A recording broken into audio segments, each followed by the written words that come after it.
Hey, hey, another snow shower overnight. So I've got about 7 centimeters of new snow here. So I'm going to use my pole and we're going to do some work on this solar panel. So in this video I'm going to be discussing the electrical performance of my solar panels for the month of February 2021. If you haven't seen my previous videos, my solar panels are commissioned in November 2020 and they were installed in Aberdeenshire, and they have a rated output of just under 9 kilowatts. So I've had previous experience with the panels during the months of November, December and January, and first of all I'm going to discuss what the overall weather parameters were for this month. So as you can see from the initial footage, we've had snow in February. In fact, the snow lasted for about half of the month, just under half of the month. At the end of the freeze, we had about 15 centimeters of snow lying on the ground. On my roof, however, I managed to keep the snow clear from my solar panels.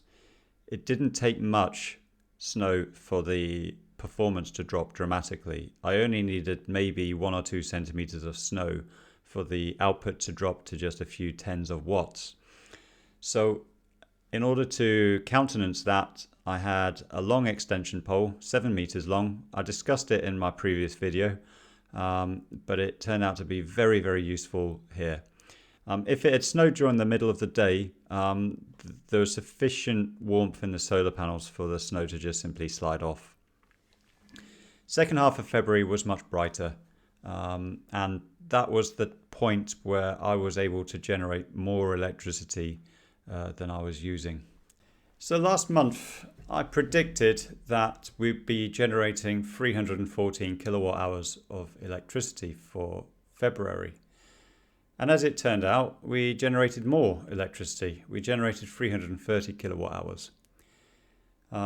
Now, 49% of that electricity was exported, and 57% of the electricity consumption which I had came from my solar panels. So that's a lot better than the 50% which I predicted last month. All told, about 15 to 17% of the electricity consumed went straight to the hot water controller, and we imported 130 kilowatt hours from the grid. So compared to historical February, where we would consume 200 kilowatt hours from the grid, we've done pretty well. We've exported more electricity than we've consumed, and we only had 7 days where we had less than 5 kilowatt hours of electricity generated. Now, 5 kilowatt hours is what I consider to be a threshold for a good generating day back in December. And the best day of all was yesterday. That was the 27th of February. It was a very clear day with only brief interludes from passing clouds. And we generated 25.3 kilowatt hours. So the predicted output for my site is 7.1 megawatt hours for the whole year. And I've got no yardstick to see whether I'm on track compared to that prediction. So what I did was I found another site which has got a similar sized array to my own. This is a site which is in Aberdeen, and it's got a 9 kilowatt rated array. Now for the whole year of 2020, it generated 8.9 megawatt hours. So my site is predicted to be 79% of the performance of this site.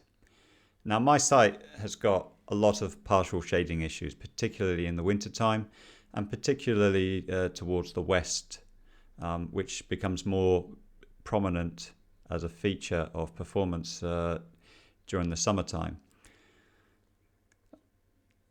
Now, overall, in December and January, I was pretty close to the mark in terms of 79%, but in February, I actually performed better than that site. And when I looked at their numbers, I found that their output was very poor during the snowy period. So it seemed quite obvious to me that there was no snow clearing activity taking place there. So in February, there were a number of noteworthy highlights. The most noteworthy of all was the fact that the hot water supply from my propane boiler to my hot water cylinder was switched off. And ever since then, all of my hot water has come from my solar panels. That, I think, is a really exciting one. Later on in the month, I generated 5.8 kilowatts. It wasn't very long. It didn't last long at all. It was just a few seconds, but it was still exciting. And the reason it was exciting is because there'll be many more days like that coming up through spring, summer, and early autumn, where I'll get that kind of output again. And finally, on the 9th of February, that was a yardstick. That was the day where I generated more electricity than I consumed. Now, I achieved that in January. That was an exceptional day. The 9th of February was the first of many days. So one feature of the monitoring portal for SolarEdge is the ability to play back the performance of the system on a panel-by-panel basis for the day in question. In here, we've got this playback function, and if I press play, you can see how the output varies for each solar panel at each point in the day. And you can do some, you can see some very interesting performance anomalies. So if we go to this point in time here, you can see these three panels are performing poorly. And if we go later on, you can see that these three panels are performing poorly. And what's happening is that the shadow of the chimney is tracking with the sun and gradually winding its way round. And this illustrates one of the features of partial shading. You don't need much of the panel to be partially shaded in order for the panel itself to really suffer in terms of output. All of the surplus energy gets my attention in February. The 9th of February, as I mentioned previously, was the first day where I generated more electricity than I consumed. And most of the days between the 9th of February and the 16th of February would have been covered by a battery. But from the 16th of February onwards, all of the electricity surplus would have covered the shortfalls on subsequent days. And I did a calculation. I reckoned that a 13 kilowatt hour battery would have been the size needed to cover all of the surpluses in order to cover all of the supply deficits for that month, for the remaining days of that month. Now in February, as I mentioned previously, there was 120 kilowatt hours exported, and all of that could have been stored in a battery. If I didn't have a hot water controller, then that export would have risen up to 157 kilowatt hours. So my calculation is that with a battery, if I had one, that would have covered 85% of my electricity consumption from my solar panels. I still would have needed just under 40 kilowatt hours to cover the dark days in the early part of February when we had lots of snow. So it wouldn't have covered the whole month, but you can see the potential. So in terms of my predictions for March, we can have a look at the site in Aberdeen. And what we see is that there was about 1.8 times more electricity generated for March than there was for February. So if I apply that multiplier to my February electricity generation, we come up with 590 kilowatt hours being generated. So in terms of the electricity that I consume and the proportion of which comes from my solar panels, so in February, without taking hot water into account, it was about 49% of my electricity coming from my solar panels. My prediction is that in March that will rise up to 65%. March is considerably sunnier than February. Once I take hot water into account, the figures rise from 56% this month, and I reckon it will go up to 75% next month. And if I had batteries, it would rise from 85% this month, going up to 95% in the next month. And I'm not going to say 100%. The reason why is because there will be a string of bad days, or there's likely to be a string of bad days where the surplus from one day will not be sufficient to cover the deficit in a string of bad days subsequent to that. My thoughts on solar panels extend beyond the electricity consumption that I'm already using. My wider energy consumption includes driving, and it also includes heating. So if I was to replace my car with an electric car, the question is how far can I drive my electric car with the surplus electricity in February? And the answer is 360 miles. But how does that compare with my actual requirement? Historically, my commute to and from the office has been 40 miles a day, and that equates to 800 miles each month. My weekend trips can be assumed to be about 200 miles a week on average. And overall, that's about 1,600 miles a month. And that's insufficient electricity being generated from my solar panels.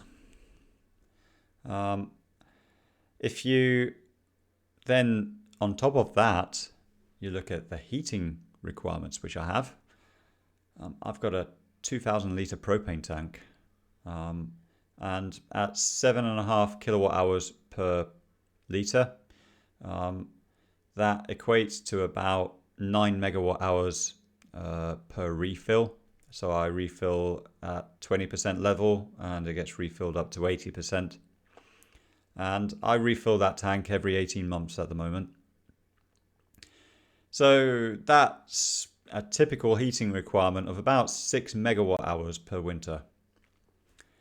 And if I'm using a heat pump, that's 2.4 megawatt hours per winter of electricity, which I need to run that heat pump. And that assumes a seasonal coefficient of performance of about 2.5. So overall, I've got insufficient power during the time of the year when I need the most electricity. So the question is, can you achieve energy independence in the wintertime? And in order to answer that question, the most obvious source of power to investigate is wind power. Now in Aberdeenshire, we've got a general abundance of wind. There's a good website to look at called rensmart.com, and every grid square has got average annual wind forecast. So for our part of the world, it's 5 meters per second when you've got a hub height of 10 meters, and of course that increases the higher your wind turbine is. So there's a good general quantity of wind in the vicinity, but is there a good amount of wind to harvest at my own house? So overall, my house, it's just surrounded by trees. It's not good enough for wind power. And I think we can conclude that the answer to that question is no. There isn't sufficient wind. So if there isn't sufficient wind to harvest at my house, what other options are there? So half a mile outside my house and outside the village, you've got this unimpeded landscape in which wind can travel. And as you can see, there are quite a few other wind turbines in the area. So maybe community wind power is the option. So wind power is an option, and community wind power could easily catch on. It does require commitment from sufficient numbers of people to make happen. And before you get that kind of commitment, you actually need to be sure of the numbers. So in the future, I'll be looking into the economics of it, seeing whether there's support from the community, and also finding out whether there's support from local farmers who are willing to have such a wind turbine installed on their land. So this could happen, it could not, it might not. I don't know at this stage, but the prospect of having wintertime electricity that you own is enticing, and I think a lot of people are going to see that as being very, very attractive.